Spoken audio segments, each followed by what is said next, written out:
Happy Monday, everybody. All right, today I'm going to cover a few topics.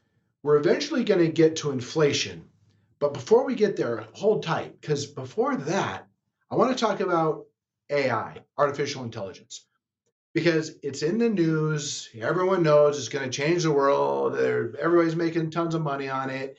The best stocks in the stock market are AI stocks, and I have to admit it's pretty cool, but buyer beware. I've got an interesting story. All right, AI failed me, and it failed one of our clients. All right, so I'm going to tell you my story. This was a couple weekends ago, and I was trying to recall when I was a undergraduate student at the University of New Mexico, and I was a resident advisor. I had an athlete. He was a football player, and I vaguely remember him. And I remember reading an article about him years later that he had trained here in town with this famous bodybuilder from the 70s. His this bodybuilder's name was Serge Nubret. He was a competitor against Arnold Schwarzenegger. He was in that movie Pumping Iron. So I knew some details, but I couldn't remember what my resident's name was, the athlete. So I went to Grok AI and I just typed it up. I said, what's the name of the athlete? He was a UNM football player. He trained with Serge Nubret here in Albuquerque, and this was in the late 90s. It came back and it said, there's no evidence that Serge Nubret ever, first of all, trained with a UNM football player or ever lived in New Mexico. I said, no, I'm sure this happened. So I tried to refine my search. It came back, nope, sorry, nothing. I did this 3 or 4 times and it kept giving me no answer. I knew what I knew. And I knew Grok was wrong, even though it's AI. It's supposed to be genius. It's supposed to be smarter than any human. I knew it was wrong. So I went to Google, old fashioned Google that nobody uses anymore. And I just typed in about 5 or 6 keywords in this whole description. Boom. The first article that pops up is an article that lists all the details. This kid's name, I'm not going to put his name out here.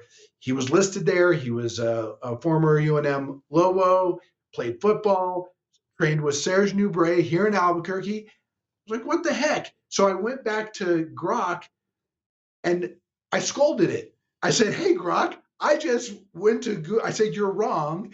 I just went to Google and searched it, found it, the first article, and I pasted in the URL.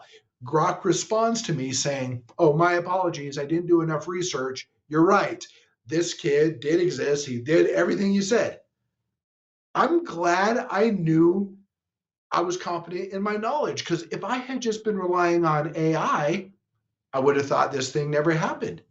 So, all right, be careful. Now, here's where it starts getting more relevant for our business. We had a client who calls up and says, hey, I've got a question. Our account is doing well, but not as well as the S&P 500. Since March, it's up over 100%, the S&P 500. I was like, wait a minute, what? And this was through an email. So we got on the phone. I was like, all right, let's go over your data. And I thought what he was doing was going back in time much earlier than March. No, sure enough, he went into AI and asked AI, what's been the market return for the S&P 500 since March? Sure enough, over 100%. Nope, not true. So I pull up just the S&P 500 index, calculate it. It's up like about 5% since March. Meanwhile, our clients have done much better than that. So the first thought out of his mouth was, well, so are you trying to tell me I can't trust AI? And then he laughed, because it was obvious at this point that the data that it was giving us wasn't accurate. So there's 2 instances. So for you, dear listener, dear watcher, just rely on your brains. AI is great, but don't trust your life with it. Maybe someday it'll be controlling the world. Who knows? It kind of feels like much ado about, maybe not much ado about nothing, but maybe overhyped right now. And these are just 2 random examples. You heard it. You heard it from here. Okay. Oh, and by the way, it's AI that is driving all returns on the S&P 500. If you took out the Magnificent Seven, which are all AI companies, the stock market would be flat right now. So the whole thing is built on this concept that's supposed to change the world, but it's okay. All right, it's very reminiscent of the dot-com bubble. Everyone knew it was going to change the world, and it would eventually, but there was a big market crash because there was a lot of expectations there. Okay, now let's talk about what I promised earlier, inflation. This last week, we got two big, not so good surprises. And actually, it probably wasn't a big surprise for you as watchers, listeners, and us, Greg and I. The inflation, it's still high. And I'm reminded of Janet Yellen saying inflation is transitory. And Powell was saying that, and Biden was saying that. Well, they're no longer saying transitory, and for good reason. Once you unleash inflation, it is so hard to get that genie back in the bottle. And they're trying a lot of stuff and they just can't do it. Meanwhile, Trump is putting a lot of pressure on the Fed to lower interest rates. Well, now with inflation high, if they lower interest rates, it makes inflation worse. And that's the hesitancy of the Fed to lower interest rates. And there's a lot of pieces at play when it comes to lowering rates and inflation, but just think of it this way.